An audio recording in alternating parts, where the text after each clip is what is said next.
Zahraa, you said that you have a video for the demolition? Yeah, I have it on the phone. It was bombed, the house. It was not attacked by a missile. Detonated. It was bombed during the last war. They put actual explosive shells. Explosive, and it was actually captured by an Israeli drone.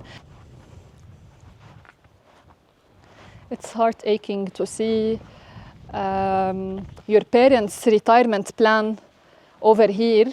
They actually actually moved to the village during the coronavirus epidemic and decided at that time that they want to move everything to here. Because you lived in Beirut. We lived in Beirut, that's true.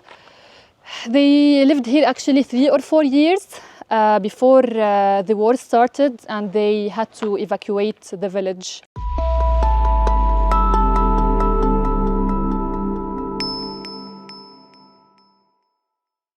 Hey everybody, this is Laith Marouf from Free Palestine TV, and we are in Taibbe village, close to the border with occupied Palestine. Before we continue with this report, I ask you to press the subscribe button on whatever social media platform you're watching this on, and to go to our website, freepalestine.video, to donate so we can continue bringing you these reports. Taibbe village suffered damage like much of the villages in the south of Lebanon.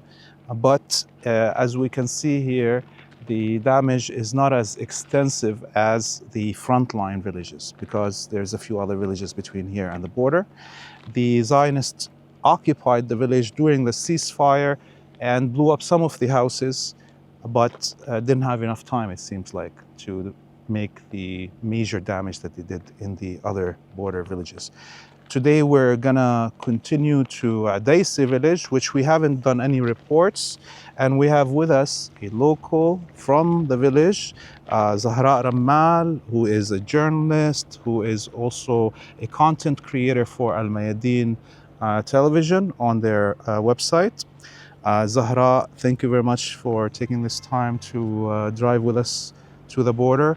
I understand that this is the first time you're back to Adise since the ceasefire. True. Welcome first to South Lebanon. It's true, I haven't visited al-Adise yet since the war have ended. We're gonna visit it together to see a few landmarks and to have a look to what have become of al-Adise after the war. We'll also visit my house, which was bombed by Israel through the war, and we'll see what is waiting for us up there. The damage, although we haven't went into Adise throughout our travels, we've been driving just beside it on top of the hill and where the Adise, I Love Adise sign is. I know that you didn't go there yet, but how extensive is the damage that you've been told? I think that al-Adise is the village with the highest percentage of destruction. 70% of its houses are completely destroyed. 30% of the houses, the remaining houses, were partially damaged or even burned, which means that the whole village is turned upside down. Okay, so we're gonna go right now to Adise and we'll manage to see all the damage with our own eyes too. I hope, and of course, your home will be rebuilt. And I don't know how much you managed to take out of the village before the occupation. Not much. Wow. Actually, I had a dream like a couple of months ago that I came back to al-Adise. I visited it after the massive destruction, and the scenery in the nightmare I had, it was like a horror movie actually. And I know that part of my dream is going to happen right now after we visit and see what has become of al-Adise. Well, we hope that this nightmare can be infected with the Zionists. The Zionists themselves will live this nightmare soon, and that hopefully we will have better days, inshallah, very soon. So let's head out to Adise right now.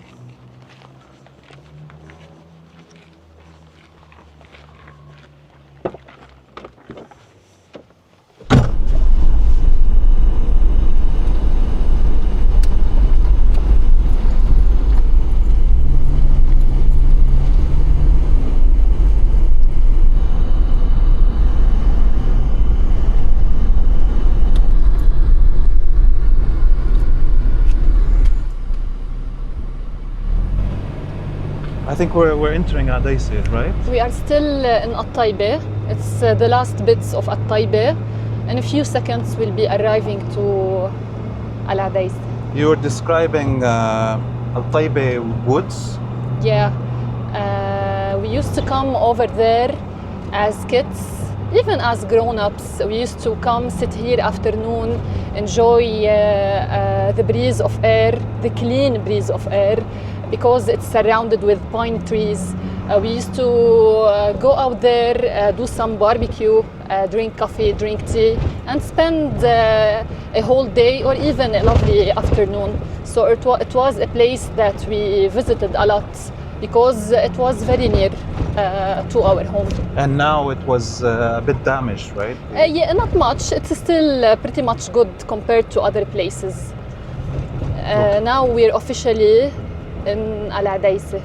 Wow. It's our first time coming here after, or since 2 years, I think. We came once during the ceasefire last year, which lasted a few days. We collected some clothes from the house because it was winter, and my family evacuated and took nothing with them because they thought that they were going to leave for a couple of days, then come back, and they didn't imagine that it was going to be a very prolonged war. So they got a few clothes. Actually, the house was shattered, the windows, the glass, because there were nearby bombings. And we left, and we never came back. It's the first time coming back. And it's overwhelming, actually. Can you recognize any of the landmarks that you would have? Yeah, over here. We can step here. This is a very known spring called al-Ain. Hadi, if you want to step by. I will stop.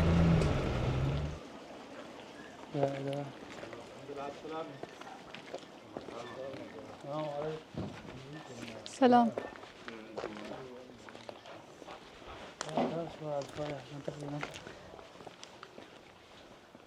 So I can see that they're clearing some rubble. Some of the locals have returned. We saw somebody filling water. Yeah, there were around 8 families who came back to the village very recently. And I think there are around 13 more families who are going to come back very soon. So now this is al-Ain. This is one of the very famous landmarks in al-Adise. It's a very famous spring. Al-Ain actually translates to stream or spring of water.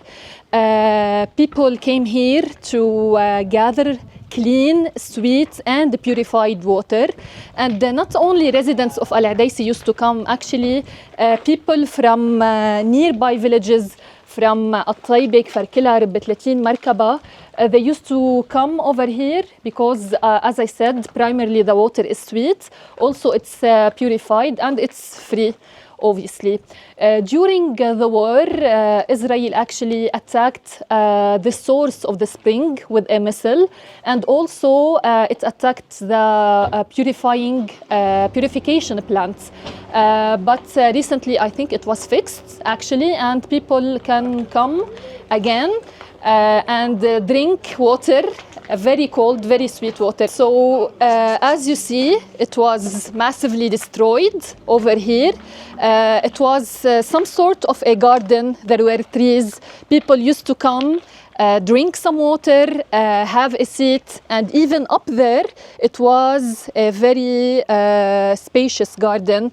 There were also some playground for the kids. They used to come also over here.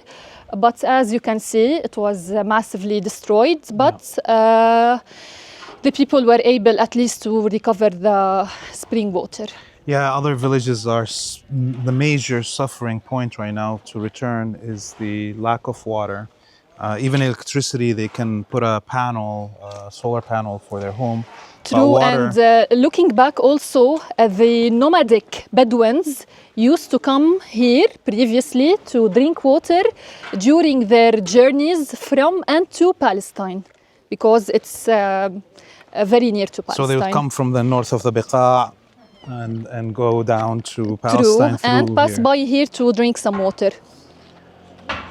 we're gonna go up a little bit more in the village, and I think your home is up there. Yes, Should right we up walk? there.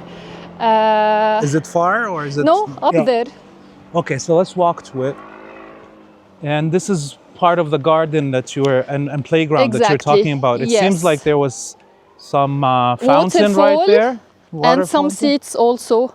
Yeah, and there's the fountain in the middle. Some drawings even on the wall. Graffiti from the kids from the neighborhood. Even during World Cup, they used to put a very big screen over here, and people would come, sit on chairs, and watch the big games. Well, there's now talk about Spain and Ireland and Italy saying they're going to boycott the next World Cup if the Zionist colony is allowed to play. Exactly.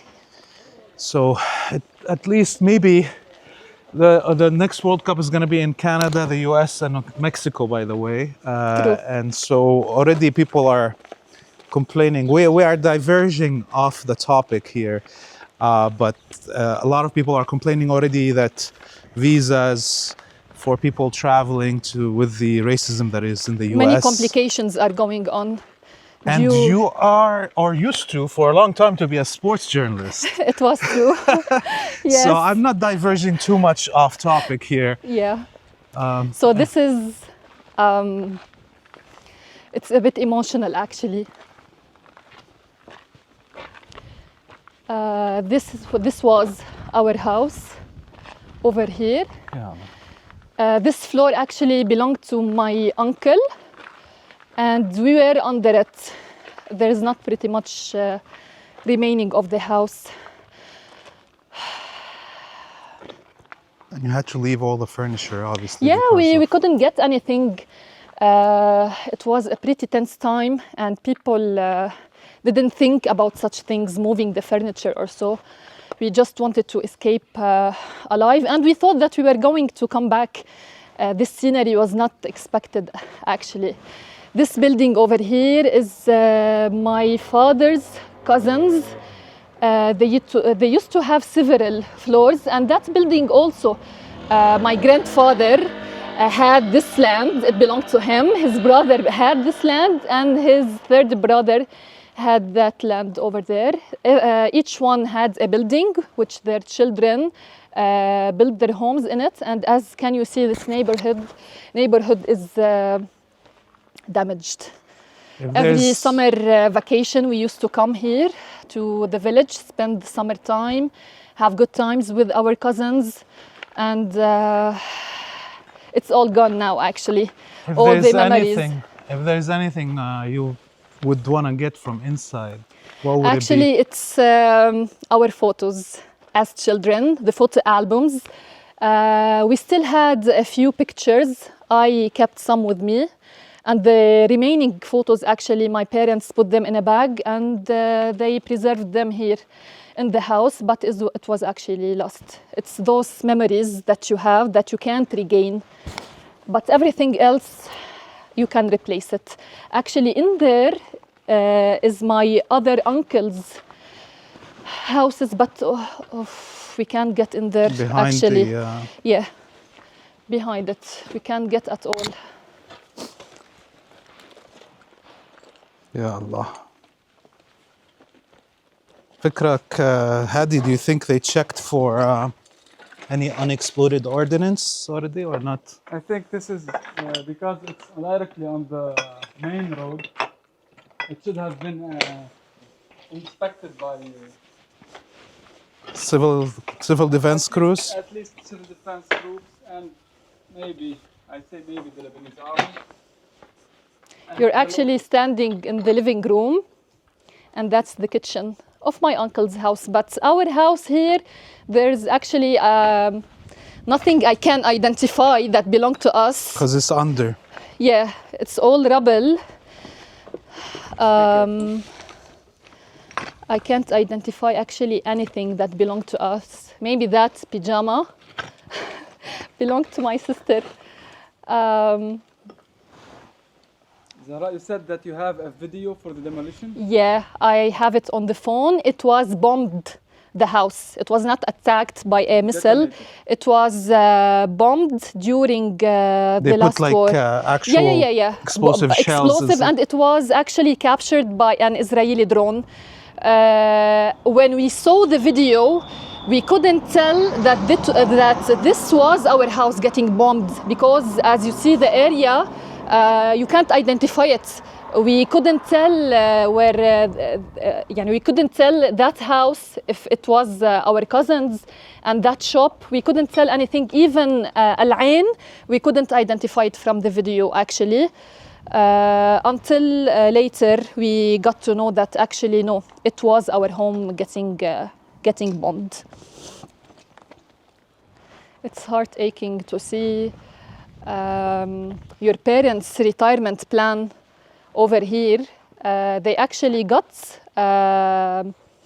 actually moved to the village during the coronavirus epidemic, and decided at that time that they want to move everything to here. Because you lived in Beirut. We lived in Beirut, that's true. They lived here actually 3 or 4 years before the war started, and they had to evacuate the village. But it's not something that you could see coming. You know, 25 years ago, I stood there as a 4-year-old girl after South Lebanon was liberated in May 2000. We got back from Beirut because we were not allowed to go to the villages. We came back. I still have this vivid memory of me getting out of a van when the liberation was announced. We got from Beirut with my mother and sisters, and I stood here, over here. I still have this blurred memory. I was 4 years old, and it was when we came back to the south once and for all. And 25 years later, here I stand in the same place, but with a very different scenery. And yeah, it's something that we never saw coming. And it's a different kind of liberation because, yes, they were here a little bit, the Zionists, they're gone now, but... a different type of destruction, a massive destruction actually, where there's nothing left over here. There's no house actually in the village that's not damaged. Not a single house, not a single shop, nothing. This is where the mosque used to be? Yes, it was a very big mosque over here.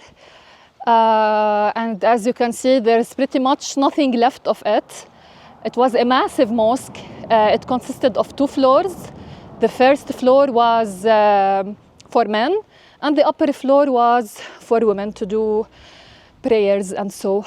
Actually, as a kid, my uncle used to give us money, around $1, to get up and clean the mosque, to preserve it, because it's a sacred place which we cherished and loved. So we managed to keep it tidy, keep it clean, as I said, to preserve the mosque. It was one of the memories I still keep of this place. There's a graffiti there that says, Israel is an absolute evil. Yeah. And seeing this crater left behind where the mosque was, and these historic stones. It's a confirmation of what's been said over there.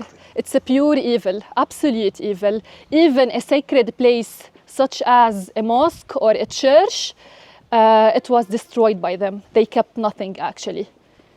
Wow.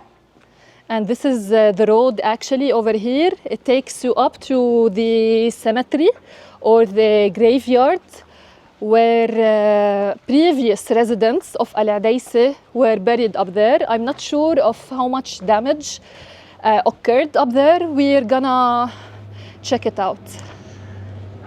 Almost every village that we visited on the borders, the Zionists deliberately targeted the cemeteries and sometimes totally erased the whole graveyard out of their vicious evilness.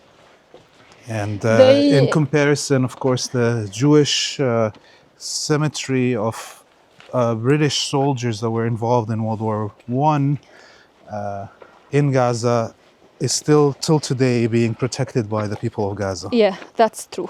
Ya Allah. We're going to visit the grave of my aunt. I'm not sure now if it's still there actually.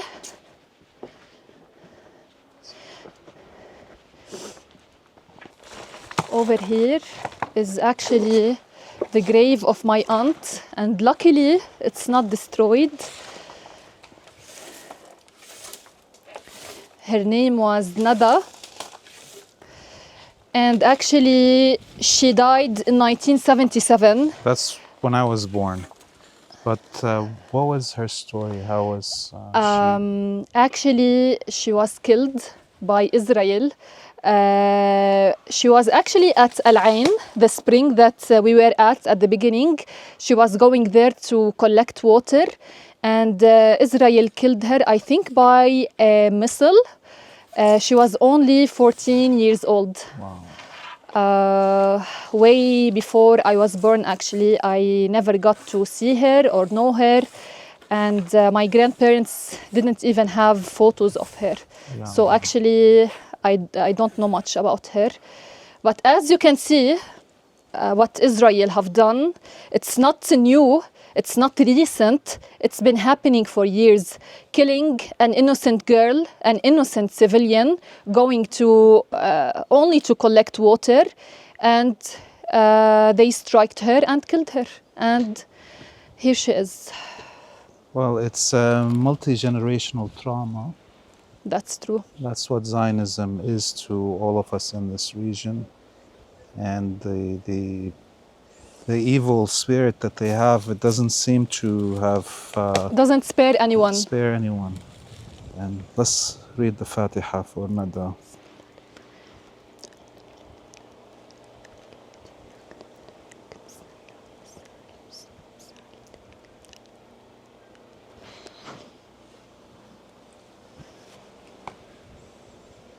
You know, my grandparents, you know, every time I come with people visiting their loved ones here in Lebanon and seeing what the Zionists have done to their graves, I have a flash about my grandparents who were buried in Syria in Hadrat Sid Zainab.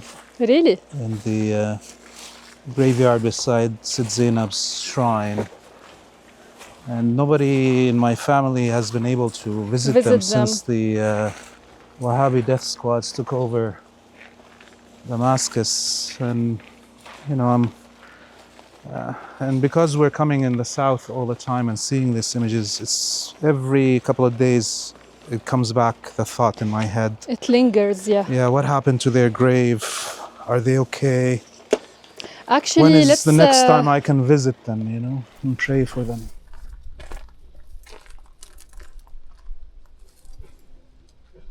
Zahra, what's that house there? That's one of the very known landmarks in al-Adise. It's called al-Amra, actually. It's the house of, I think his name was Muhammad al-Asad. He was one of the known feudals back then. He had a very big house. It was destroyed during the war in 2006. It was reconstructed and fixed, but now it was attacked once again. So this family owned most of the land Yes, here and in Taibbe. They were a very known family. And the house is almost on eyesight with the Israeli posts, right? Yeah, it has actually a very beautiful view. If you get up there, you can see all the villages down there. Okay. And up this way, what is there? It's al-Khidr. It's called al-Khidr. There are some sayings, old sayings, that's al-Khidr, which is a very known person that was mentioned in Al-Quran. Yes. He was a very pious person. It has been said that he passed here once. So they made like a very small shrine. And it's called after his name. People used to come to here to pray and to see the village in a high point. It's destroyed also. I don't remember the name. There's a name for him in English, al-Khidr. But he is definitely, in Islam, is considered kind of a prophet, messenger, wise man. Yeah. But we can't get up there, actually. But as you can see, it's destroyed. There was actually a wall that was painted green in connection with his name. And the people Khidr say, meaning the green one. Yeah, it means the green one. That if you pray over here, your prayers will be heard and will come true. I never tested that by myself, but it looks like a shell. Came directly into it. And as you can see here, the trees were burnt actually by the Israeli fire and attacks. Yeah. So many different religious shrines destroyed in the south, including what is his name? Apostle Peter in Shama. True. And close to here, Prophet Benjamin in Habib. And that's just two off my head. There's more even shrines that were destroyed. Many holy places actually were attacked because, Israel does not differentiate between a home, a store, a little kid, a grown-up, elderly people, holy places, sacred places. They're all under its target.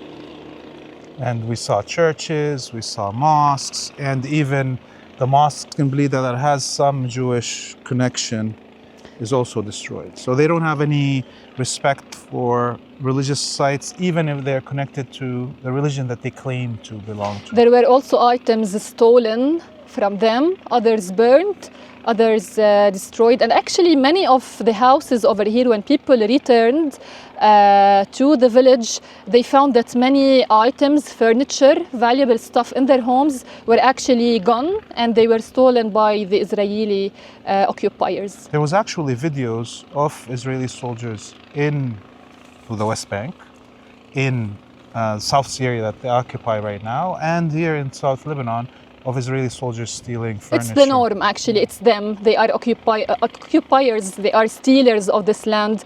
So it's not weird that they came and stole stuff from the houses, actually.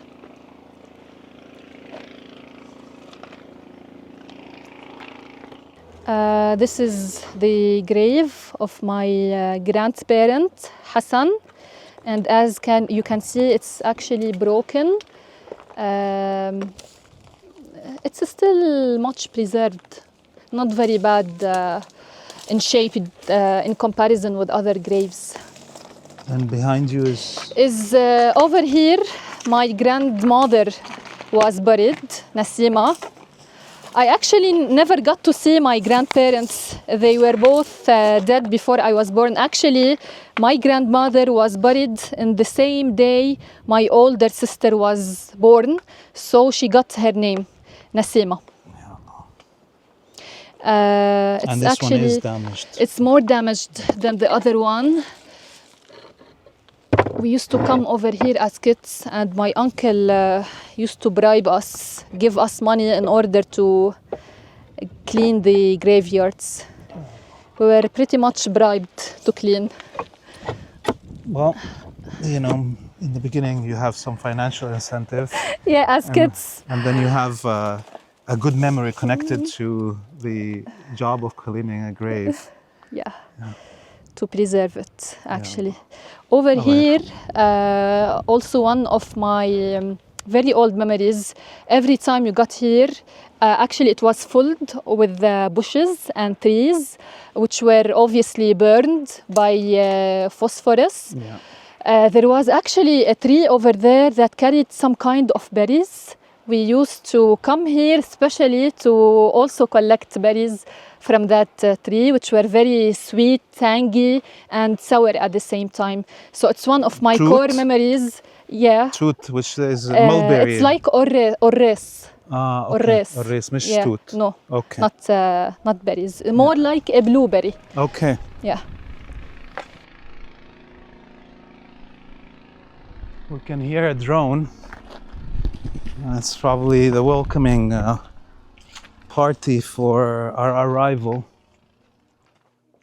There hasn't been people probably visiting the graveyard in a while.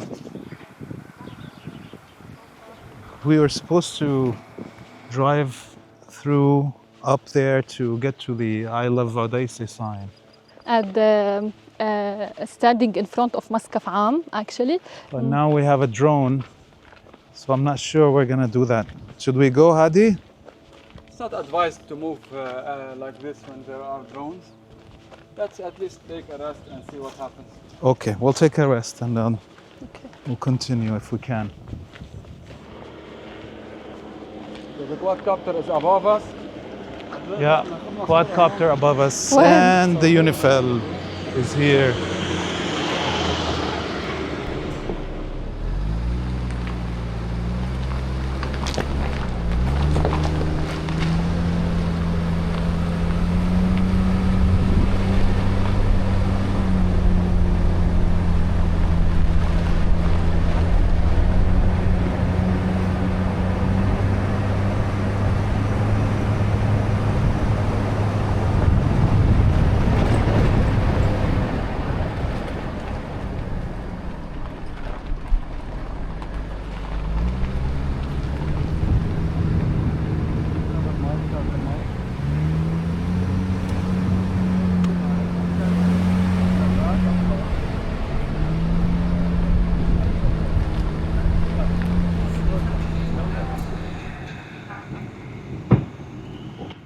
Can we pass? Can we pass to Kfarkila? To Kfarkila. Yes? Can we pass? حتى لو وقفنا اندونيسيا. So we're driving beside the UN base, and we're gonna try to get to the I Love Odaisseh sign. And have you seen what they did to it yet? I still haven't passed over there. I saw some photos actually in a pretty while ago. But We are passing right now just beside the Mosque base. Yeah. Right next to us. We don't want to film it, so we don't trigger them. Let's not give them an excuse to fire on us, because right now they can target us just by direct fire, by machine guns. And under us is the wall and the Hula Valley. Yeah. It's ironic actually how we used to pass over there and sit down there. There were a few chairs and tables put over there on the borders directly. People would come along, stand by, take photos, have some tea, have a cup of coffee, enjoy an afternoon. It was a place that we used to come a lot. But now you can't even pass by it, not even stand over there. It's threatening actually. There's this man that built a coffee shop right here, and he painted the whole thing white and blue, as we can see, and put all the Flags of every country actually. Every country. Not to trigger anyone. every Western country, not Yeah. one Arabic flag except the Lebanese flag. FC Barcelona and and Italy, France, Spain. and he has the pictures of the new president, new head of the military all just to show that he has nothing to do with He's a neutral. neutral. Oh my God. But obviously for the enemy, the Zionists, there is no neutral Arab. At all. Yeah. You want to kill us whether you're Muslim, Christian, secular, Shia, Sunni. Yeah, despite of your race, of your religion, of your sect, and even of your nationality. And in front of us is Kafarkilla right now. You haven't been to Kafarkilla either, right? No. Look at this. No, actually. Okay. And we can see all those bases. Wow. It's almost like a ghost town. No traces, or barely any traces of human life. I think we should probably head back. The last time we drove here, me and Hadi, a drone followed us all the way, and we almost became victims. Martyrs. Yeah. So if we are going to be martyrs, I'd rather that it will be for عوافي حبيب. something significant, you know? You're not just passing by and filming a report. Yes. And there was, of course, at least 7 media workers that were martyred here in... Several of them actually were colleagues at al-Mayadeen who were targeted intentionally while doing their job, covering the war, nothing threatening for Israel at all. They were just journalists doing their duty, and they were killed mercilessly actually. And their names was Farah, Farah Omar, Ghassan Najjar, Muhammad Rida, Rabih al-Ma'mari, and also a guy who was called Hussein Aqil. may God rest their soul. May they rest in peace.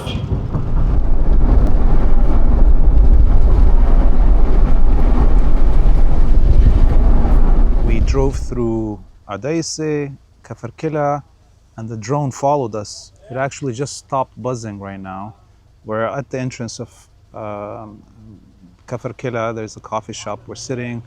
Behind us is the beautiful valley and the Beaufort Arnoun castle in Arabic as Beaufort Castle. You looked at your village. There's barely any reconstruction except the people we saw out of their own money, their own hands, they're trying to rebuild their homes. What do you think about the efforts or non-efforts of the government? Actually, as you said, no real efforts has been done since the war ended. The government or the Lebanese state actually failed us, and it failed at doing its simplest duties after the war. And as you saw, no rehabilitation, no reconstruction, no rebuilding, nothing has been done. And actually, the residents of these villages, al-Adise and the nearby villages, have real concerns toward the occupation plans that has been claimed by the US and by Israel, the plans that are targeting and aiming our villages. And on the other hand, you can see that there's no real project, no real plan by the government, by the Lebanese presidency to confront those threats and to do something to help those people return to their towns. The plan that you're talking about is to turn this into an industrial zone. True. I mean, this is some of the most beautiful forests and natural lands in the country, and they want to turn it into an industrial zone. At the same time, we heard them talking about casinos and resorts for Western tourists. How would you think the locals will respond to such a thing? Actually, it's something not accepted at all. We paid a lot to keep this land, to preserve it. It's our land. It's our places, our homes. We were born here. Our grandparents were born here, and our children will remain in this land. So this is not accepted, and it won't be allowed.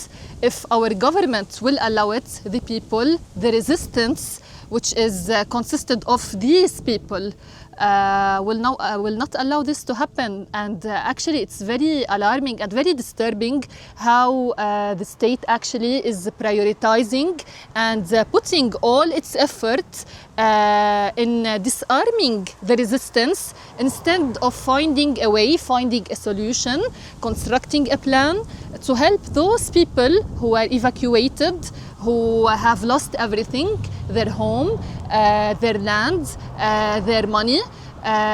So instead of helping them, giving them a plan, or at least doing something to help them come back, to return to their villages, it's shedding all its efforts on disarming the resistance, which is main cause and main purpose, and the reason it existed is just to protect this land and keep it to us.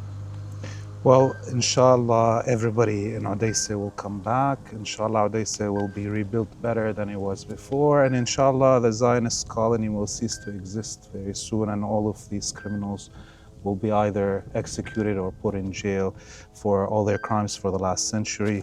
Zahraa Rammal, journalist and content creator for al-Mayadeen online. Thank you very much for allowing us to film you going back to your home and visiting the graves of your relatives and so on. And you give us so much information. We wish the best for you. Inshallah, we'll see you very soon, inshallah. This was Laith Marouf, and behind the camera, Hadi.